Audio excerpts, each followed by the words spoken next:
New Aspect Coaching. Welcome to Reigniting You, the show that explores a variety of topics and timely issues for making successful mid to late career transitions with a renewed sense of purpose and fulfillment for the next phase of your career and life, regardless of your age. Now, here's your host, Lisa Downs. Welcome to Reigniting You, where we talk all things career transition for those age 40 plus. I'm Lisa Downs, Seattle-based career and retirement transition coach. Happy to be here with you as always, and our producer Eric. Hey Eric, happy Valentine's Day a bit early. Thank you. Yeah, happy Valentine's to you and yours as well. Thanks. Coming up here. And do you got big plans? No. Me neither. Do you? Yeah, no. No. My husband and I are traditioned as we throw cards and each other's favorite candy bars at each other and call it good. That sounds like a good tradition. Yeah, as good as any. Those and avoid, in the past, avoid the crowds pre-pandemic and, have dinner at home. So we keep it low key. Now it's essential to avoid the crowds. It used to be just a preference. So now it's like we're trendsetters. So that's right. We think we're trendsetters anyway in our own heads. Yeah. We got a great show lined up for today. Today's our Ask Lisa episode, a regular feature the second week of the month. I'll provide some tips and answer listener questions here in a little while. Before that, we've got Charlie Magee of FranNet here, and we'll talk with Charlie right after this quick break.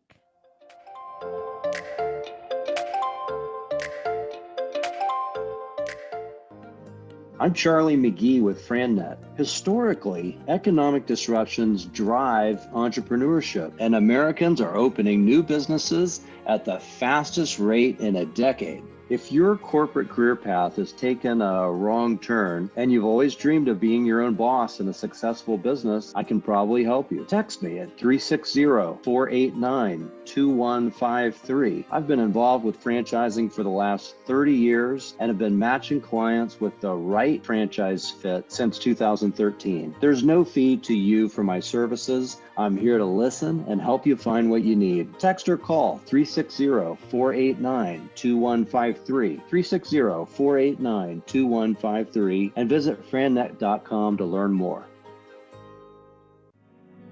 Are you feeling challenged or frustrated without a plan for what's next in your career and life? Are you seeing writings on the wall for needing to make a mid to late career change and don't know how or what to do? Coach Lisa Downs of New Aspect Coaching can guide you to what's next, providing a fresh perspective and supporting you to create a clear and compelling vision for your future and a plan to move forward. Call Lisa at 425-216-3015. That's 425-216-3015. New Aspect Coaching, fresh perspectives for your career. Walking your talk? Take us with you. The KKNW app makes streaming our programming easy on your phone or tablet. Welcome back to Reigniting You, the show that focuses on all aspects of making mid to late career transitions. Many thanks to our sponsor, Charlie Magee of FranNet, who's here for a brief visit today. Hi, Charlie. Welcome back. Hey, Lisa. Great to be with you. Great to have you here. So in the spirit of Valentine's Day coming up here in a few days, I know you're a bit of a matchmaker of sorts in your work. So how is what you do different from, say, setting up a friend on a blind date? Well, think about a blind date that you've been on.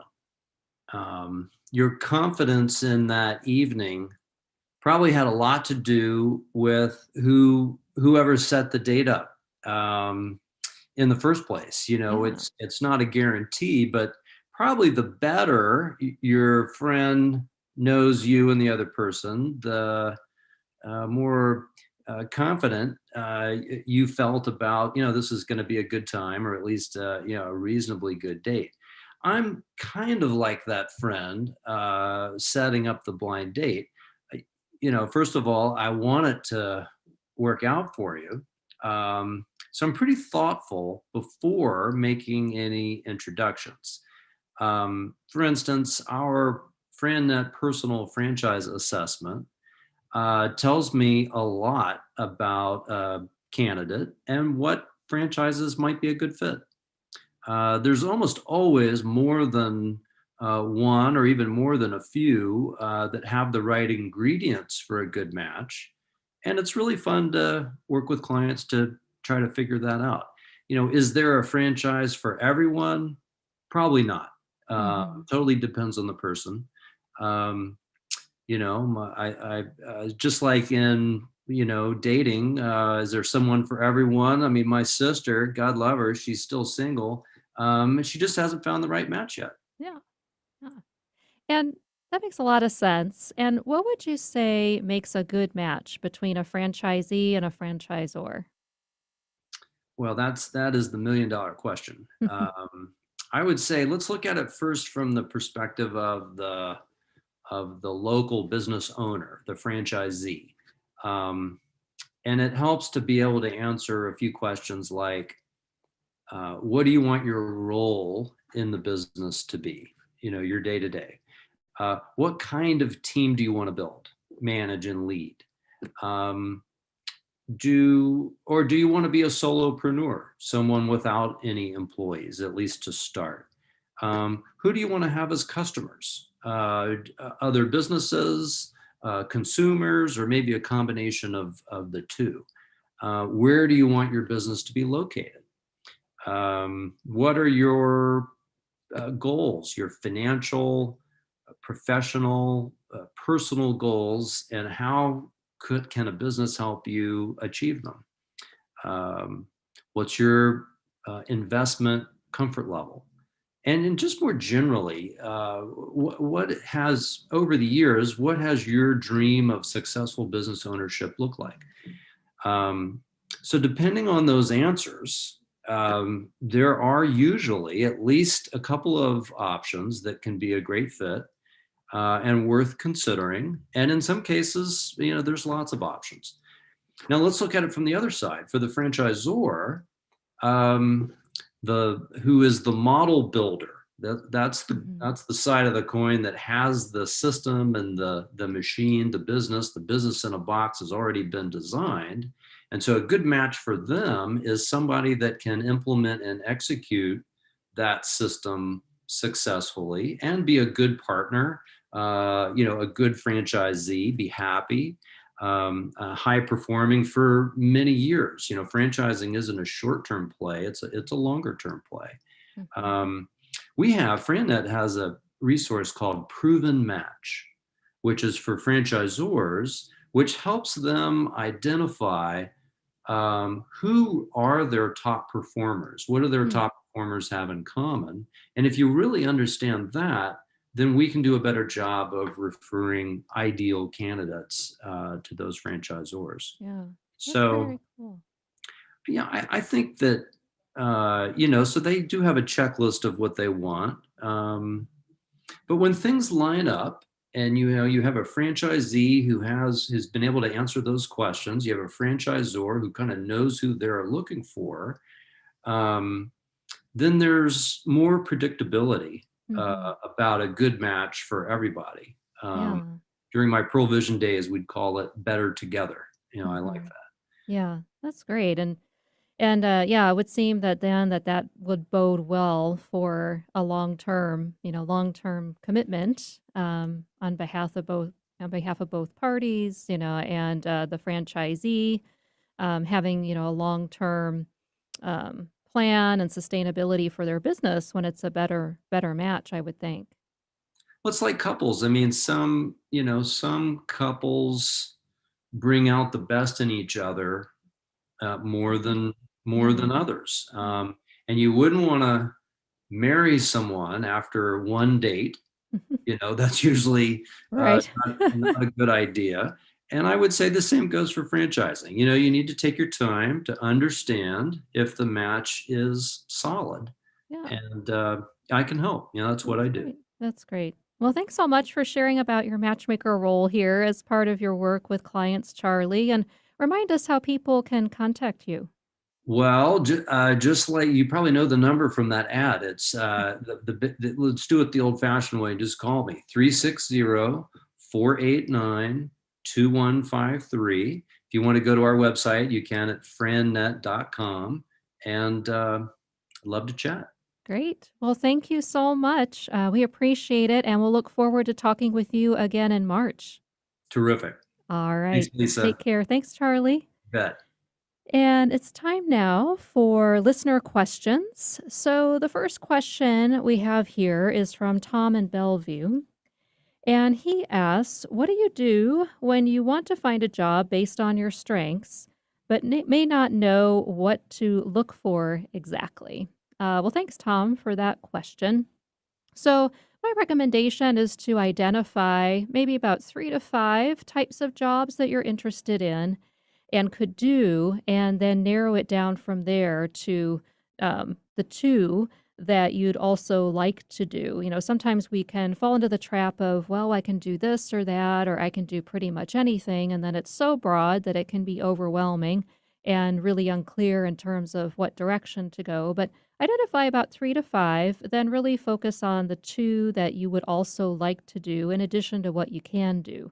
Another key aspect of that is that, potential employers, they're pretty good at spotting when something may not really be of high interest or kind of in your wheelhouse or that you're passionate about. So you want to make sure that it's still a really good fit and you're not just taking something to take a job.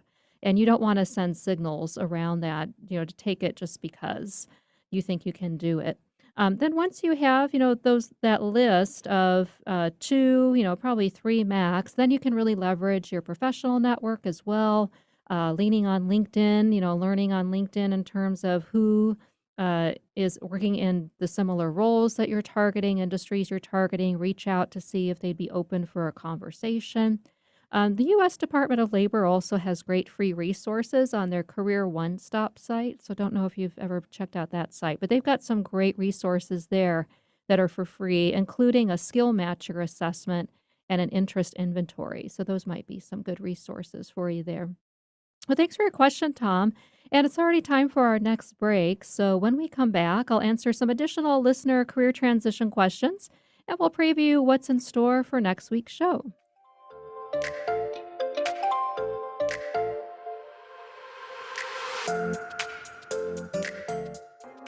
Hi, I'm Lisa Downs, career and retirement transition coach and host of Reigniting You on KKNW.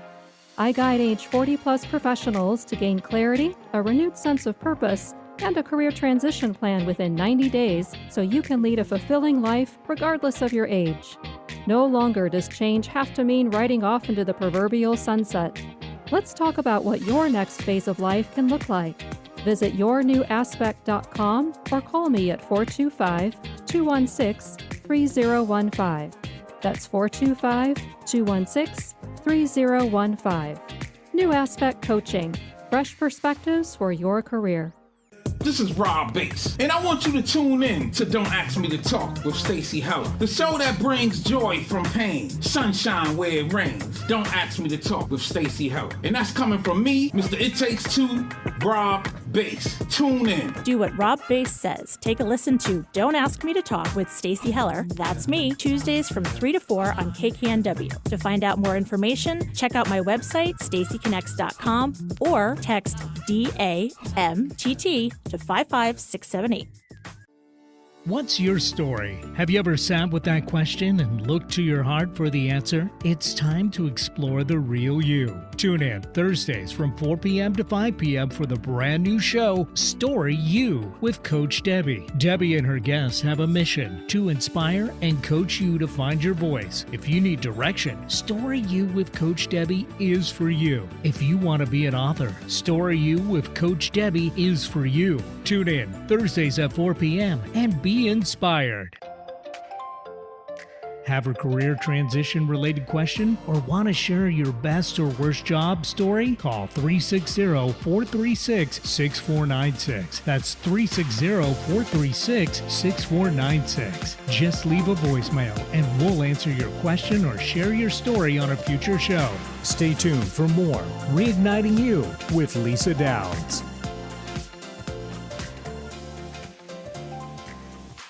Some people know a good thing when they hear it. Alternative Talk 1150. Well, Welcome back to Reigniting You, the show that discusses timely issues and topics about career transitions for Gen Xers and Boomers. I'm your host, Lisa Downs. We're continuing our episode focused on my answering listener questions called Ask Lisa, a regular feature the second week of each month. I'm here with our producer, Eric. So, Eric, what was interesting to you from our time with Charlie today and Tom's question there? Well, I really like the way you set it up as him being a matchmaker Yeah. for folks, and then him taking that further and saying, well, if you've ever been on a blind date, you don't want somebody Yeah. just completely random. You want to go with your friend that you trust knows you well to set up that blind date. And it kind of ties into Tom's question as well, because it's like you really want to be matched with or Mhm. find that thing that you, or person that you're interested in that is compatible with Yeah. you. And that's so hard in life, trying to figure out the best way to do that. So I thought your advice was really good. That you really got to narrow down the things that you're interested in and apply for those first Yeah. at the bare minimum. I can't tell you how frustrating it's been as someone that's hired people to Oh, occasionally interview people that just don't even seem yeah. interested. And it doesn't get to the interview stage so far in my experience, but I've definitely reviewed resumes and stuff. And it's like, why did you even take the Yeah. time to apply for this if clearly it's not important to you whether you get it or not, Yeah. Yeah, I've never understood that either. It's like just, you just kind of throwing jello at the wall and Yeah, it's exactly. like See what sticks. scattershot approach and Yeah, and they're kind of yeah. indifferent about the whole thing. It's like, well, I can kind of see why you don't have a job at the moment, Yeah. but B also just seems like so much effort and, emotion goes into finding a job that if you're not really invested in it, why bother, Yeah, it just doesn't serve anybody well, right? It's a waste of Exactly. your time as the person doing the hiring. It's a waste of their time, right? As opposed to really starting with, finding, well, what seems like the best true fit. Mhm. And even if there's qualifications that you think that you may not necessarily have, I always tell folks, remember those job descriptions are pie in the sky, right? Mhm. That's the ideal. And it's so rare to find everyone who ticks every single box in those job Exactly. descriptions. It's just they're putting out there what the ideal would be. Yeah, and I'd much Chances rather hire are, somebody enthusiastic and really interested yeah, in the position than somebody that's got the experience, but right. could care less, Yeah, because you can always train them, right? They can always be Exactly. trained, but you can't train things like commitment and passion Right. and compatibility for the type of work and enthusiasm for the industry. So, Exactly. very true. So true. Well, our next question is from Jenna in Puyallup, and she asks what some good sources are to look for part time or flexible work for older workers. Thanks, Jenna. That's an excellent question. So, there are a couple of sites I recommend. So, the very first one that comes to mind is called flexjobs.com. So you can go on there and it's just as it sounds. So you can create a subscription account, sign up for their service and get alerts for any manner of flexible jobs. So whether it's jobs that have a flexible schedule, part-time work, contract work, gig work. So any manner of flexibility with work that you can think of, remote jobs, most of them are remote positions. So I recommend Flex Jobs. Another site you may want to check out is called jobhat.com, HAT, jobhat.com. They also have a feature to search for best jobs for older workers. So that's another site that I recommend. And you can also do just general, online searches for best companies for older workers or by age group. So whether you're in your 40s, 50s, 60s, 70s, etc. But remember to also focus on your strengths when applying for work or talking with recruiters and hiring managers. Really emphasize the value you can bring. I've mentioned that a lot before here on the show, but what are those strengths, the value that you bring? Really emphasize that in those examples. But those are a couple of online resources to think about. And then for remote or flexible work, as you're talking with people, emphasize why it's a good fit from a professional standpoint, not necessarily a personal perspective, but really focus on from a professional standpoint, doing the work, how it can really help you be more productive, more focused, etc. Kind of the caution of focusing on a personal answer, in terms of, well, I can be relaxed and, juggle things with the kids or, whatever that is. I can sleep in. You don't want to have answers like that necessarily. So, really focus on from the professional perspective when you're talking with people, how a flexible role is a really good fit. And especially if it can help you be more productive and more focused on getting results for the organization. So, hopefully that's helpful for you. And then next is a question from Kara in Denver. Thanks, Kara, who's wondering how to handle it if a potential employer seems to balk at her salary requirements, as it seems more older workers are getting laid off due to potentially being quote unquote too expensive. So I get that for sure and can definitely be a concern. So thanks for asking that question. So, again, be sure to communicate the value you'd bring to the role and the organization, how you could drive results. You could take on more responsibility or projects, and maybe that you wouldn't necessarily need a lot of training. So, depending on the role and the job requirements, you could emphasize that as well.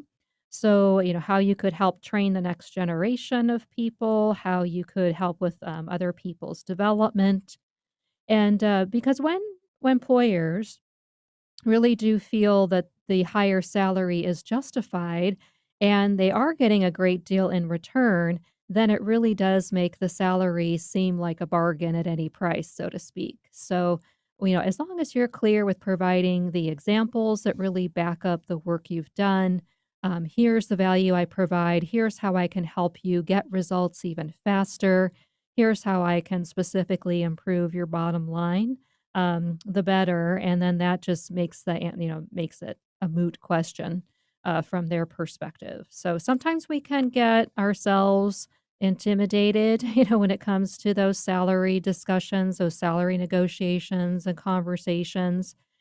And also, if they are amenable to you coming in at and you're amenable to coming in at a slightly lower salary, there's always wiggle room, I find, with negotiating. We just need to be willing to negotiate and to let them know that, it's not all about the money for you, that at this point in your life, you're looking for something different and you're looking for a different challenge. And it's not just about expanding your bank account. Of course, you have to have the income you need to, earn a living and be okay.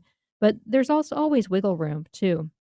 You could also, negotiate things like paid time off and, when you get a merit increase, a bonus, if they have a bonus structure, your work schedule, your hours. So there's always room there to negotiate things other than salary. But my recommendation for handling that salary piece is just, really focus on the value you provide, and that will make it easy for them to say yes to you.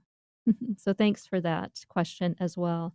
So Eric, a couple other great questions today. What are your thoughts on Jenna and Karen's perspectives there and what they've asked? Yeah, great questions indeed. And I think it's well worth thinking about that salary negotiation thing before you come in for an interview, kind of have a battle plan as you explained to kind of explain why they're worth that salary. Yeah. I remember when I was first starting out working, I used to hate the question expected salary or Hmm. how much are you looking to be paid?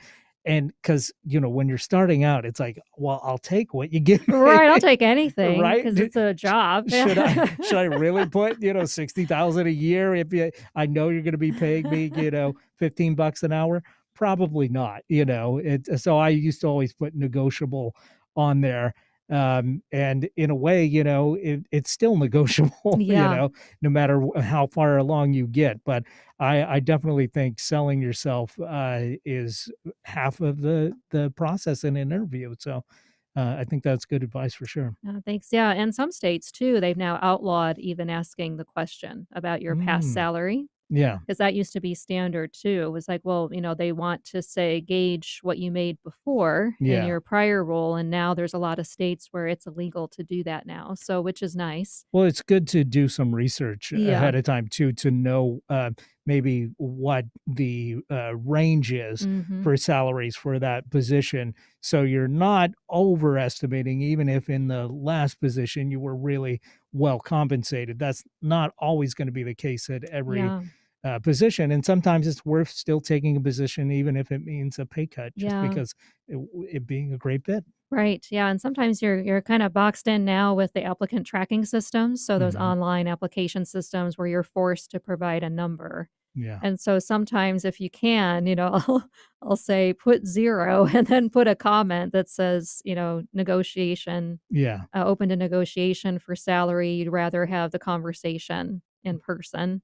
Or, yeah, find out the range and then, come in maybe just a little bit above the midpoint Hmm. for experienced folks. So, but it's one of those things. It's just so dang awkward. It really It is. really is so Yeah. awkward to handle it, yeah. Well, thanks, Eric, and thanks, Jenna and Kara, for your questions too.